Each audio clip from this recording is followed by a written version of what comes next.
Well, a lot of news out of Toronto today, and we're going to jump right into that here. It's the latest on the fourth period, and I'm your host, Kate Pedersen, joined by David Pagnotta. And Dave, you are in Toronto at all of the games. We're going to get to the Brandon Shanahan news, but let's start first with Mitch Marner, pending free agent. Odds he stays, or do we see him walking in this situation? Yeah, he said on locker cleanout day earlier this week that he's going to sit down over the next few weeks with his wife, talk to his agent, decide next steps. But according to all the reports over the course of the season, he turned down an extension offer. He rejected the request to waive his no movement clause to go to Carolina in a package for Mikko Rantanen, which kind of gets lost a little bit because there's a lot more to it. That conversation expanded. They asked about Matthew Nyes instead. Carolina did. Toronto said no. This, that, and the other. Anyway, back to Mitch. On Mitch, every indication is right now that he's going to be testing the waters as an unrestricted free agent. It doesn't mean he's closed the door on the Maple Leafs because he could pull a Stamkos and explore the market and then sign with his old club. But everything that I've been getting is that he is going to explore the market. And if he does hit the open market, I wrote about it earlier in the week, there are going to be a ton of teams going after this guy. You're talking about Los Angeles, Chicago, Utah, Philadelphia, Calgary, San Jose, et cetera, et cetera. I mean, pretty much every team is going to at least inquire. And any team that feels they have a legitimate shot at getting him is going to really push to make that happen. So there's going to be a lot of interest in Marner when the time comes. All right. Well, no secret there was disappointment with Leafs Nation. Ninth consecutive season that they have not made it past the second round. So Brandon Shanahan, maybe not the biggest surprise that he was up for renewal. He's done. He's out. And he was also, the Islanders were granted permission to talk to him. So is the expectation that that's where he's going to land?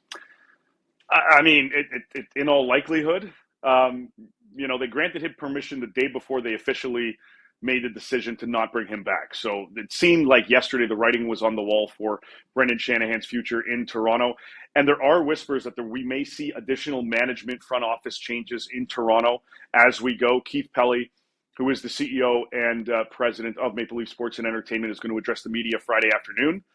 So we'll try to see what other additional changes may be on the horizon. But you talked about the Islanders.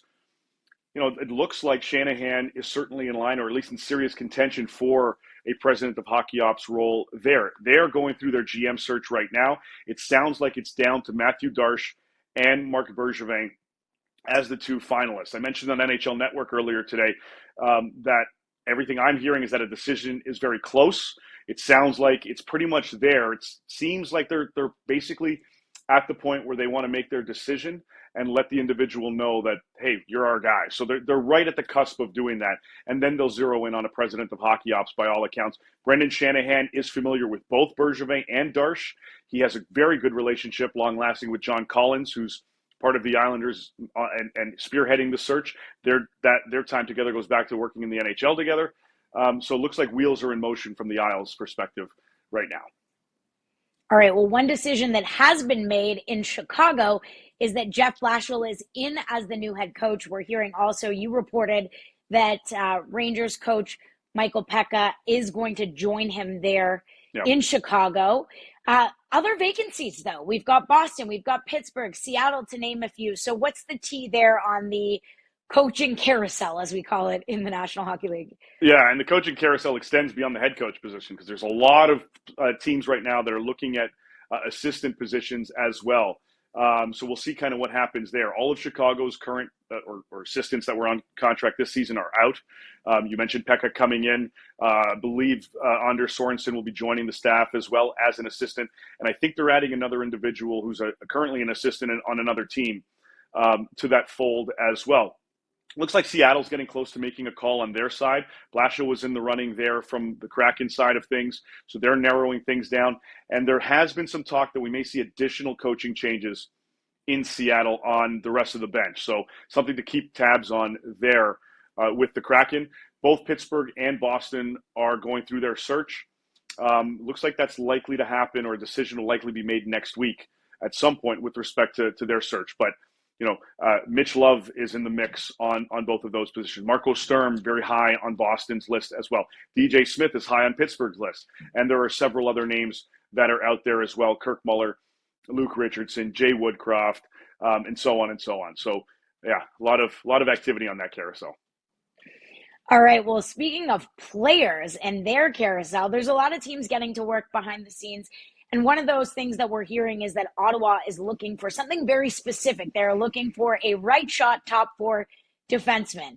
Who are they looking at, and who do you think could end up being that guy? Yeah, they joined about 10 other teams, 15 other teams that would love to add the same thing, Kate. But yeah, it was reported earlier this week that's something they're looking for. Nick Jensen underwent surgery earlier this week.